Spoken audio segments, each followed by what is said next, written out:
on attendait une victoire venant de qui que ce soit, mais on ne s'attendait pas à une vitesse de but aussi énorme. Même si c'est historique qu'ils n'ont jamais pu gagner un match d'élimination directe, je m'attendais à faire mieux car ils ont tout bafoué depuis la 4e minute. Il s'agit très bien du match Égypte-Côte d'Ivoire et c'est ce que nous allons parler dans cette vidéo. Salut les gars, j'espère que vous allez bien. Moi c'est MC Joli. Si on parle 100% football et tout ce qui va avec, si tu es nouveau à la page, n'hésite pas à t'abonner, de partager au maximum car c'est ça qui fait le référencement. Tu likes, tu t'abonnes, tu partages si possible les gars. Ah ouais, Égypte-Côte d'Ivoire, un match qui allait de bout en bout de la première minute jusqu'à la dernière minute, de la première mi-temps jusqu'à la deuxième mi-temps. Vu que c'était un match d'élimination directe, donc à tout prix il fallait seulement un seul gagnant. Et justement, comme vous le savez tous, le gagnant, c'est l'Égypte, les gars. Qu'est-ce qui s'est réellement passé dans ce match? On tient très bien à préciser que les buts ont commencé à pleuvoir très rapidement. Égypte 3, Côte d'Ivoire 2. Mais quelle bataille! Ils ont fait de leur mieux, malgré qu'on va les insulter ou pas. Ils ont amené leur pays jusqu'à où ils pouvaient. Même si c'est eux qui sont sortis vainqueurs de la CAN précédente, il y a un landage chinois qui dit tous les jours n'est pas dimanche. Bref les gars, un match qui s'est passé de bout en bout. Je tiens bien à préciser, l'Égypte n'a pas manqué de marquer son premier but à la 4e minute. On tient très bien à préciser que c'est Oumar Mamouche. J'ai fait une vidéo précédente, c'est pourquoi je dis toujours que abonnez-vous les gars. J'ai fait une vidéo précédente là où j'ai donné mes pronostics à propos du match Égypte-Côte d'Ivoire et j'ai bien appuyé sur Oumar Mamouche. J'ai dit très bien qu'il est dangereux. Abonnez-vous pour ne rien rater les gars, c'est si simple que ça, abonnez-vous. Oumar Mamouche ouvre le score à la 4e minute. Tout ça s'est passé à propos de la défense ivoirienne. Si la Côte d'Ivoire a eu des pénalités aujourd'hui, je pense que ça sortait de la défense. Parce que depuis la première minute, les gars ont tellement ouvert les goals à un niveau, je me demandais, mais qu'est-ce qu'ils jouent? La défense était dans la rue. Et vous savez tous que dans le football, c'est un sport collectif. Si la défense est morte, forcément le gardien sera mort. Il ne va pas faire la magie. Il ne va pas devenir, comment je peux dire, comme Superman, qu'il s'envole, il est présent dans tous les sens. À la 32e minute, Égypte remet un deuxième but. Alors, c'était Rami Rabat. Il double la mise avec un corner centré par Salah. Directement, c'était le but. Vu que les Égyptiens ne se sont pas arrêtés là, ils ont aussi fait une faute jusqu'à ils ont marqué dans leur camp. À la 40e minute, l'Égypte a fait 2-1. On tient très bien à préciser que ce n'est pas un joueur ivoirien qui a marqué. C'est un joueur égyptien qui marque contre son camp. Directement, j'ai vu une Côte d'Ivoire positive qui se relève et le match s'est relevé, mais ils n'ont pas gardé la même intensité. Tout ça s'est déroulé à la première mi-temps si peu les gars. Essayez un peu de comprendre. Celui qui marque dans son camp, celui qui marque 2 buts, celui qui laisse pour que le but entre en 4 minutes.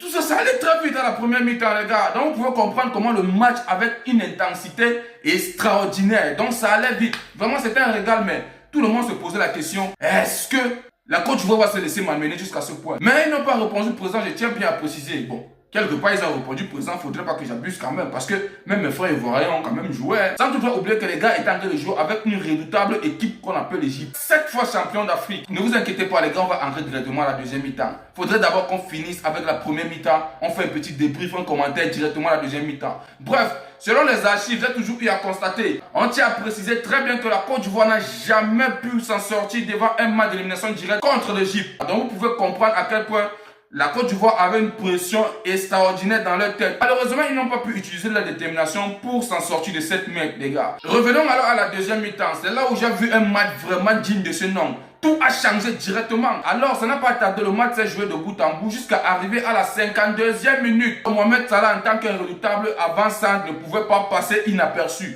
Mohamed Salah inscrit alors le 3e but égyptien juste après le retour des vestiaires. On tient très bien à préciser que c'était à la 52e minute.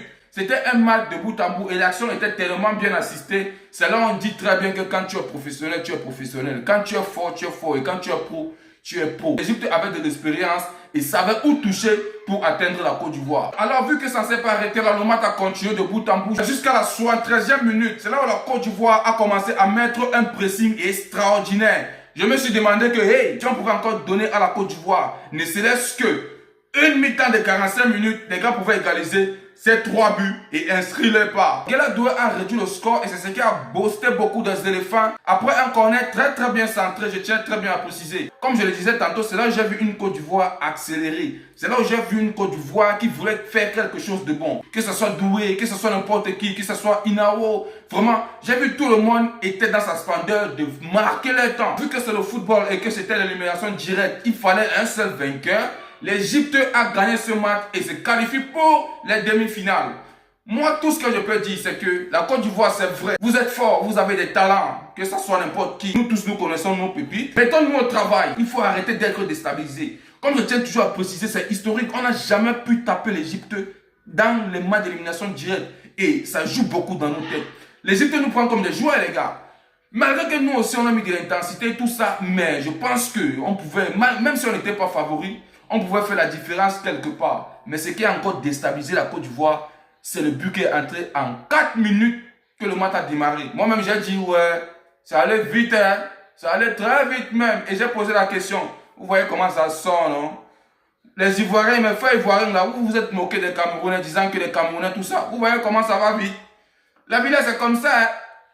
La vie là, c'est comme ça, un peu. Donc, nul n'a sa place assurée. Nul n'a sa place assurée dans une canne. Même si quelqu'un est favori là, il n'a pas sa place à assurer, les gars. Il n'a pas sa place assurée. Peut-être c'est le Maroc seul. Comme c'est ce qu'on voit, peut-être c'est le Maroc seul qui a assuré dans cette canne. Mais le Nigeria va enlever les joies. Même si c'est pour le Nigeria, le Sénégal va enlever les joies. Comme je tiens à le préciser.